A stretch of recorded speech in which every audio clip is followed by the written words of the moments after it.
Welcome to Faith, Purpose, and Freedom podcast, where we share real hope, real stories, and real inspiration. I am your host, Kayla Roth. Today, I have the absolute pleasure of having Sarah Fox with me. She runs Rough Edges podcast, and today we are going to delve into mental health and kind of just her testimony of what got her to starting this beautiful podcast and bringing mental health to light for everyone. Welcome, Sarah.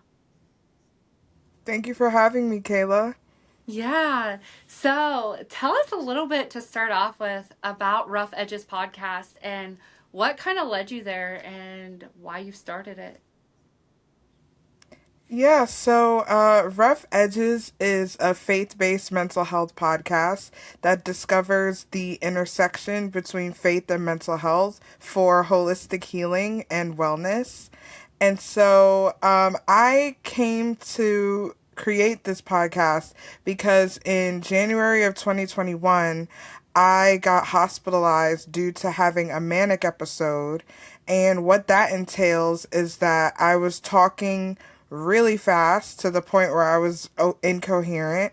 I also had a decreased need for sleep. I wasn't sleeping and I still was able to go throughout the day as if I did sleep.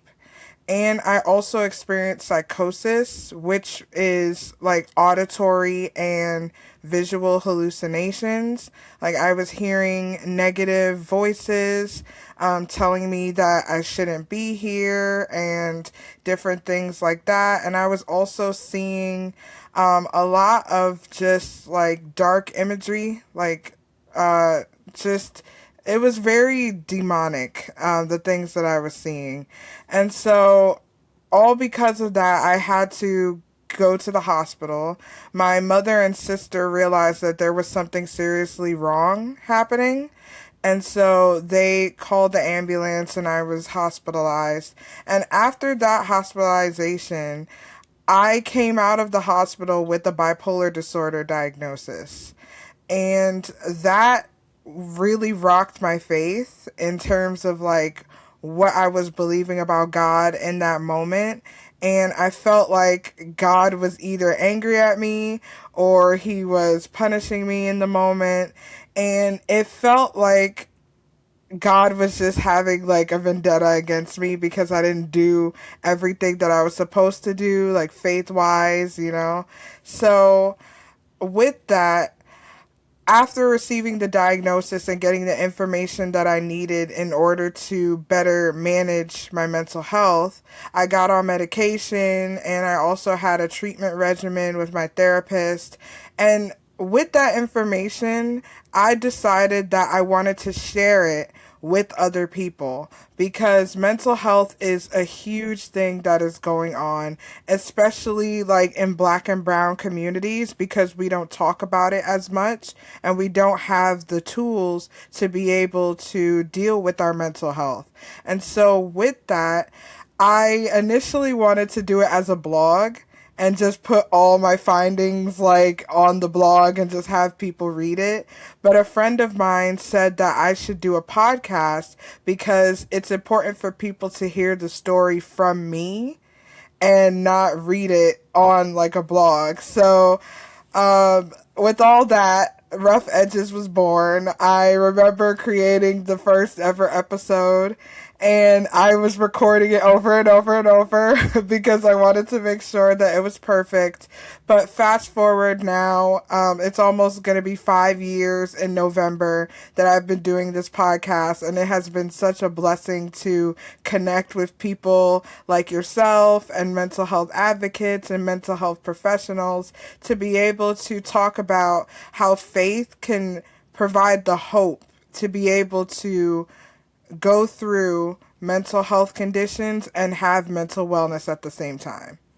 Yeah, I love that. And it's so important because I know one thing we kind of talked about was oftentimes faith is the first thing that people point out whenever somebody says that, they're struggling with their mental health.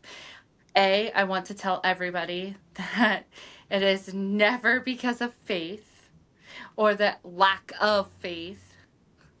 Um, dive into that a little bit and tell us your experience of how you kind of struggled with being told that you might have a lack of faith and that's why you were struggling. Yeah, so the church that I was going to at the time, my mother and sister decided to tell them, like, to pray for me when I was going through my manic episode. And a lot of them did, but they didn't know what was going on. It wasn't until I published the podcast that a lot of them were just like, whoa, I didn't know that this happened to you. Some of them were sorry, but then others were like, maybe you should just pray more or read your Bible more, and then this wouldn't be an issue for you. And so I took that to heart, and I was just like, well, maybe if I do pray a little bit more, like, I would be able to get through stability a little bit quicker. And so when I got to a point that I was stable, I did go off my medication because I thought, one, I didn't need it anymore, and two, I thought that all I needed was the spiritual aspect. I didn't think that I needed the mental health, like education and everything that came with that. So, due to that, I got rehospitalized, and through that rehospitalization, I learned two things. One, it is okay to have the spiritual and the mental health together, because you can't have one without the other. You can't solely rely and over spiritualize your mental health condition, and you can't also ignore your medication and the treatment plan that you have to go through in order to get to a place of stability. So those two things were very important, and which is why I usually say that when people tell you to pray more, it can almost cost you your mental health, because you're not only thinking, well, gee, maybe I should pray more and maybe Right. I should read my Bible more in order to like have like a mental wellness.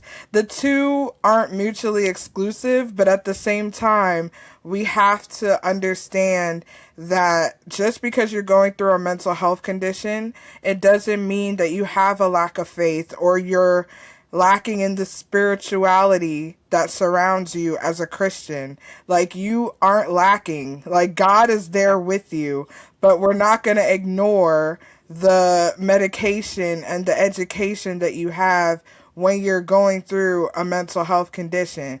And I almost equate it to a regular condition, like, say, diabetes or high blood pressure.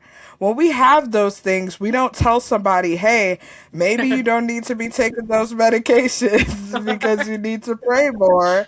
Like, we Right. don't tell people that. But yet, for all with mental health, it's always that. Like, there's a Yeah. spiritual lack. So, learning that you need both is very beneficial. Well, yeah. And, our mental health is so important. And one thing we were just discussing before recording was throughout scripture, we see people struggling with their mental health. We see people crying and, begging and pleading to God. So they struggled with their mental health. They still had to get that, but they were still praying to God. So faith and mental health do go together. And we are able to take a medication for that. I don't have a thyroid. If I did not take my thyroid medicine, that would not turn out good for me. I don't think anybody would say, Kayla, just don't take your thyroid medicine. Just pray more and it'll be fine. And so it's very important for people to understand that, because I have actually witnessed people be told, hey, you need to work on your faith. One of the situations we were talking about that I had experienced was someone come to me and, the church told them, hey, the woman with the issue with the blood, all she did was touch Jesus's garment and she was healed. You've got to build up your faith. And I just, my jaw hit the ground whenever I was told that, because I'm going, no, no, that's not how it works. Yes, she had an amazing amount of faith, but more plays into it for us.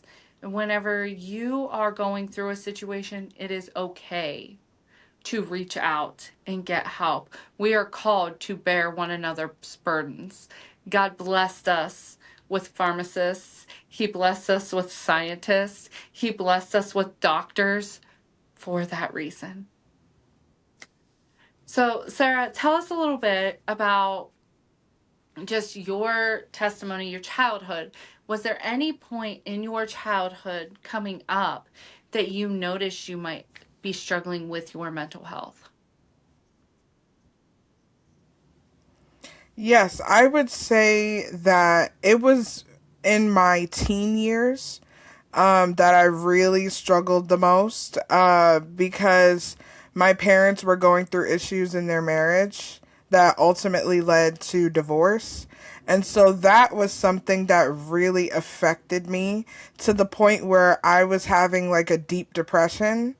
And I noticed at the time that when I was having these depressive episodes, I would rise back up in like a happy state, or I would just Yeah. be back to normal and then go back into the depression. And so, because of that, I decided to go to therapy. Like when I first got into college, I went to therapy, and I was the first one in my immediate family to go to therapy, and I got a lot of flack for it. They were asking me a lot of questions, especially my parents. They were like, well, why do you have to speak to a stranger? You know, like, why can't you tell us or other family members what's going on? And I had to explain that therapy isn't a bad thing, and it's not something that it's a tool that you could be able to use so that way you can not only discover things about yourself that you didn't know before, but it helps you to put a lot of things in perspective. And when I was in therapy, we came up with the fact that I might have a mood disorder, but we didn't know what it was. And so I was recommended to go to a psychiatrist, but I was like, whoa, okay, that's like a lot. Let me just Aw. stop it right here. And it wasn't until I got into the manic episode years later that I realized that I had bipolar disorder. So all the way back in my teen years, around 16, 17, I've realized that I was having a, a a different like type of experience when it came to my mood, and I didn't know what was happening, but I didn't act on the information until it got into crisis mode. And I want to encourage somebody listening that if you feel that something is off, if you feel like you're having symptoms of something that could lead to a mental health condition or a diagnosis, please act on it. Like, go to a Please. therapist or go to a psychiatrist to see what exactly is going on. Because we do it with the doctor. Like when we have symptoms of certain things, or we feel like a persistent headache or stomach ache or something that's going on with us, we go Yeah. to the doctor and see what's happening. So with mental health, you could do the same thing. You can definitely go get checked out and see what's going on, especially if you're experiencing things in your mind and body that don't exactly feel right. Yeah, and you know, as you say that, I just want to give this advice. If you are in the United States and you are ever in a mental health crisis in the moment, you can call 988 and be connected with someone immediately. And I would encourage you to do so, as your life matters. You are here for a purpose. And even in the moment, it might not feel like it. I promise you, you're here for a purpose. Jesus is weeping with you. It is okay to not be okay for a moment. It is okay to ask for help, and we encourage you to do so. Um, so, Sarah, can you just kind of dive into, let's just give some encouragement and some help.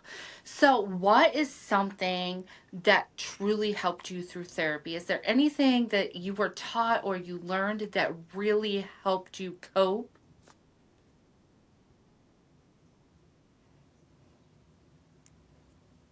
Yes. So what I learned in therapy was that just because you're dealing with the residue of trauma, it doesn't mean that your progress is negated. And what I mean by that is when you make progress, you are not going backwards if you still feel the effects of the trauma. Because I had to learn that while I'm experiencing the effects of trauma, that doesn't make my journey any less significant. And so I want to encourage somebody that you are not going backwards. Like once you make that progress, you are continually making progress day by day. It may not feel like it in the moment. It may feel like you're regressing, but you're not regressing. You're actually making steps towards your healing. And another thing that I learned in therapy was this imagery that really changed my life. So, my therapist told me that making progress is almost like the miners, like when they dig in the mines and they keep going and they try to find the treasure. They don't go back, like whatever they dug, that's what they dug. Like they Right. don't go back and say, oh well, let me patch this up or bury this again, like, and redo it all over. No, like whatever they dig through, they will continually dig until they find that treasure. And so that is something that really stuck with me because I was doubting myself. I was feeling like I wasn't really getting where I wanted to be. And in the end, you have to know that your progress is working. Like healing is not linear. So it's not going in a straight line all the time. Like there are going to be ups and downs.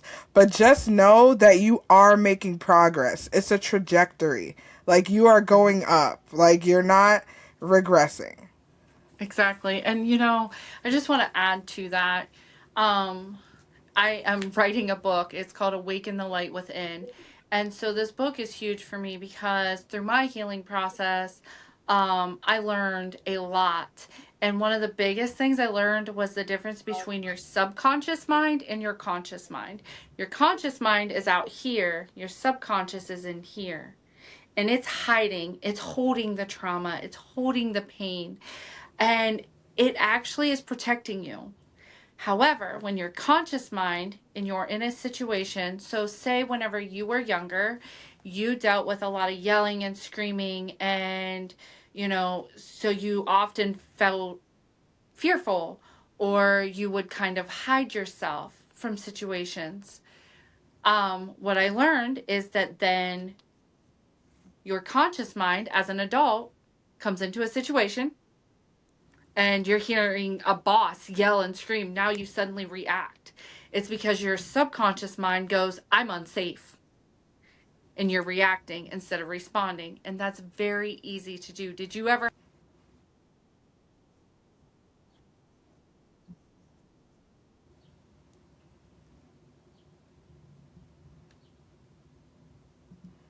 Oh, you froze.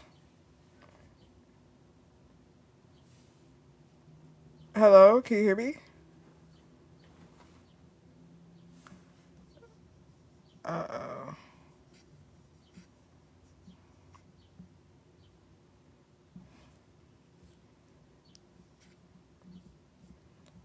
I don't think it was the internet.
Hey. Ugh. It's okay. I'll edit it and connect it later. I was like, darn it. All right. We're still recording, so I'll edit it later. It's not a big deal. Okay. So, where were we? Um, Subconscious and conscious mind. yeah. I'm going to I'm going to re-explain that, and then we'll kind of just start off from there, and then I'll go through and edit them later that way. So we have our subconscious mind and our conscious mind. I just want to tune in here because oftentimes our subconscious mind is protecting us from a trauma or pain we've gone through in our life, where our conscious mind is what's happening right here, right now. So, the subconscious mind, when we're a child, if we listen to a lot of yelling and screaming and hollering, and it's caused us to stay in our room or hide, or mom screaming, we know we better just run and hide because she's about to lose it. When we are older, we're in the workplace and a manager yells or screams, your subconscious mind remembers this and goes, boom, you're unsafe. And so we have to learn to go back into our subconscious. And one of the biggest things I did for myself was journal a lot. And the more I journaled, the more I realized things that happened in my life that I didn't even realize were buried there. And so I had to get those out. But then you have to process them and you have to really look at them. And this is where neuroplasticity meets faith, because Romans 12:2 tells us to be transformed by the renewing of our mind. It is possible to renew our mind. Those neural pathways can be fixed. They can be retrained. They can have positivity put into them, removing all of the negativity that was ever stuck there. So I just want to tune in there because it's so huge for people to understand that it is possible to renew your mind. Now that doesn't mean, now what I'm not saying is that, you don't need medication, but it is possible to renew our minds. Um, do you feel that through therapy and are you going to a different church now? Yes, I am. Yeah. Do you feel like this has helped you and maybe made some of those neural pathways more positive? Going to a different church. Yeah.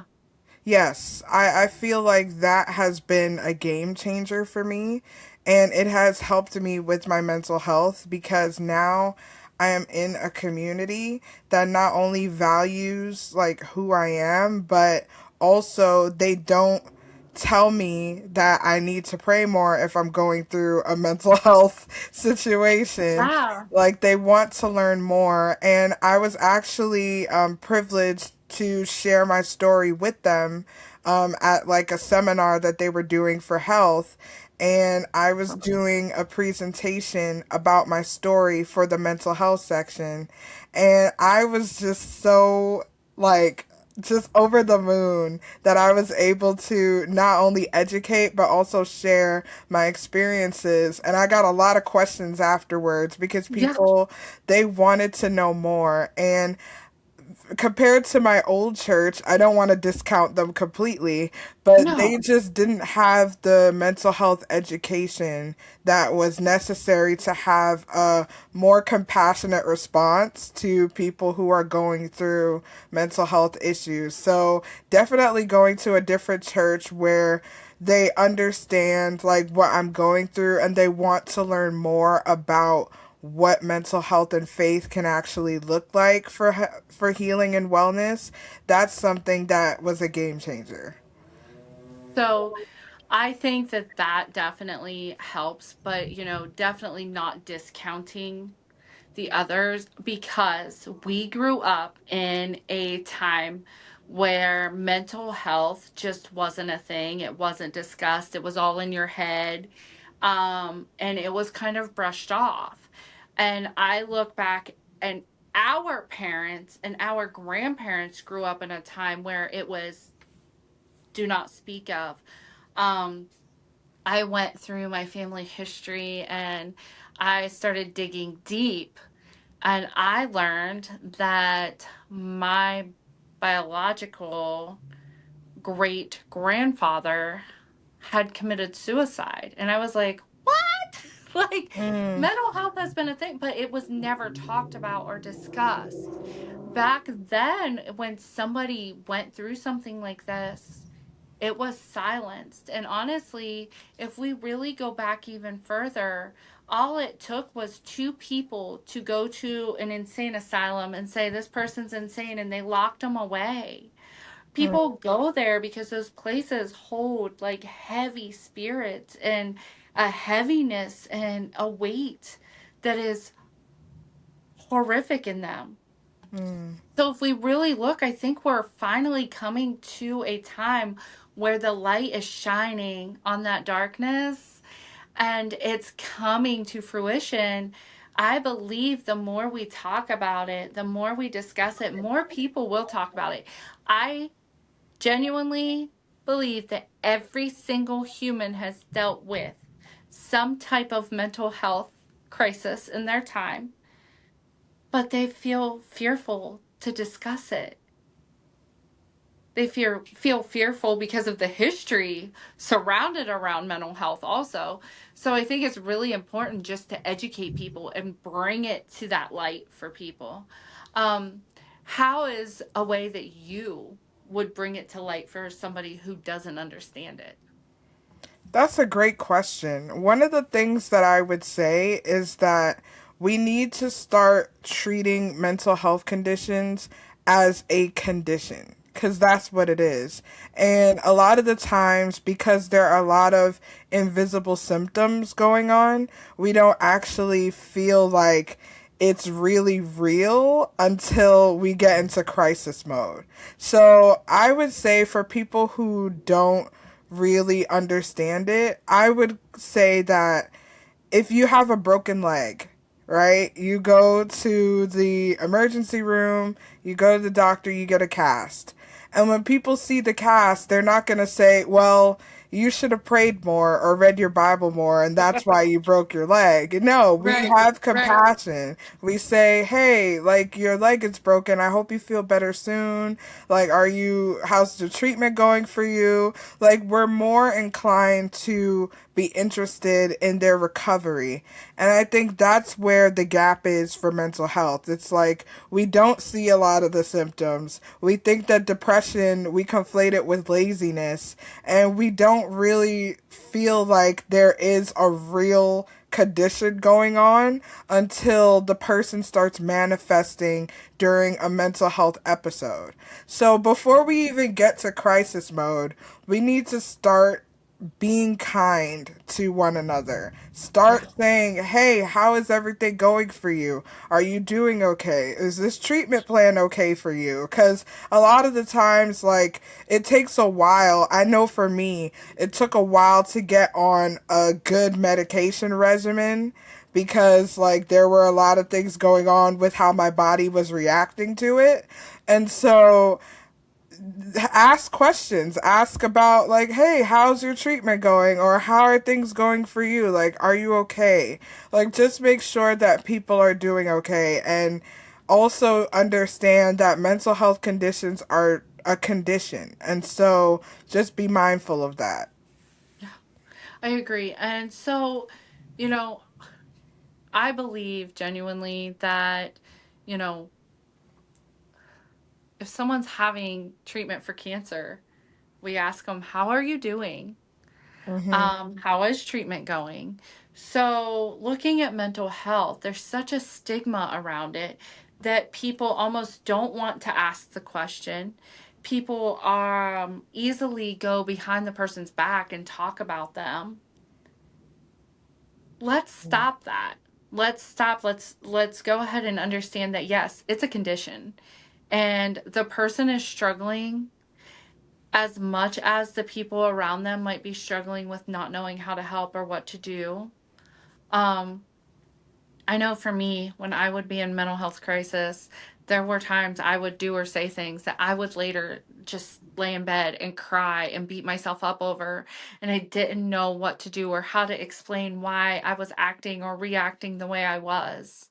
And that's tough for us when we are in that. So let's give a little bit of grace. Let's give a little bit of mercy. Let's understand forgiveness, because you know what? If someone was in a mental health crisis and they come to you and they talk to you about it and they truly take accountability, have a little grace. Ask them what's truly going on, what led them there, and even go a step further and help them. Like, why did you react? Did something happen in your life that made you react like that? And kind of dig deep. And if you're someone who's been there, reflect on that. Reflect on that reaction and be like, what caused that? What came to mind when that happened? And oftentimes you're going to find out that something from your subconscious triggered, and that's why you reacted. And whenever we can go back and we can get rid of that trigger and kind of flush it out and start working with it, you'll notice that your reactions become responses and you respond in love moving forward. Um, so that being said, I'm just curious your take on mental health and addiction. I, in my area, do a lot with addiction, and one thing I have noticed is a lot of the people I do ministry with that struggle with addiction, they have trauma stuck in that subconscious. And what I notice is that it's a release. So whenever they are utilizing a drug, it's actually taking the pain away. So what is your take on that? That is a great question. And in my line of work, I deal with a lot of people who have substance use issues. And a lot of them have told me that they want to stop, but like you said, it's an escape. It's the escapism. So a lot of the times I try to help them come up with a plan so that way when they do feel like they want to go back to engaging in the substances, I usually have them make a tangible plan that says, what are some things that I can do in the moment that would help me to, like we were talking about earlier with the neuroplasticity, help me to like rewire that part of myself that is telling me that I need this substance in order to function. Because a lot of the times they utilize it to function. And so it's a long process. I'm not saying this plan works overnight or anything, but it gets them to talk about things outside of that they can actually utilize for their benefit and goals that they have. I try to get them to see like different goals that they have that are outside of substance use, because a lot of them do think that substance use is the only thing that is going on in their lives. And I like to have them see beyond that. And it's a process. Like, it's a push and pull type of process, because sometimes they come in, they're ready to go with their goals and things that they want to do, but then they come back and they say, hey, I dabbled in it a little bit. Or they get to a point where it's so bad that they have to go to detox and go to different treatments and rehabilitation. And so it's a very complex issue, and it's something that we also need to be kind about and have that grace, because a lot of people, they do want to quit, but they feel like they can't. And Right. some of them that are in the cycle of continuing to use, they feel like that's the only remedy that they have. And a lot of them don't want to go to treatment because they feel like they're starting from square one. So it's a lot of complexities behind it. But I feel like if you have grace with these people and know that they are a person beyond their addiction, I think that would be the first step to getting somewhere. Yeah, I agree. And that's a lot of what I've witnessed is they're just coding something deeper. And it's when you really help them dig deep and understand. Again, addiction is also a condition and it affects the brain.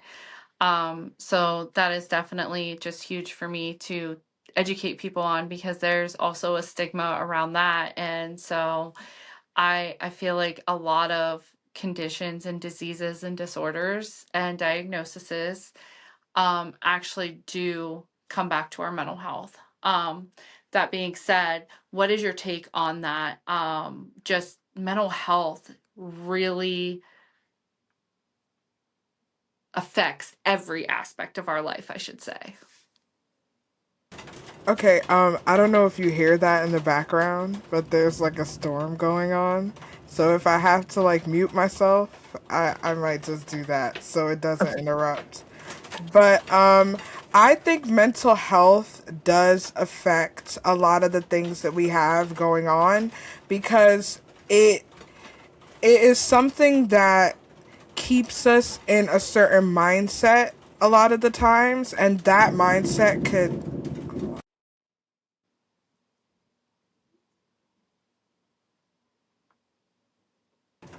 Okay, and that mindset could affect a lot of the ways that we relate to people and also to ourselves. And if you don't take care of your mental health, you will start to experience a lot of things that could affect your body as well.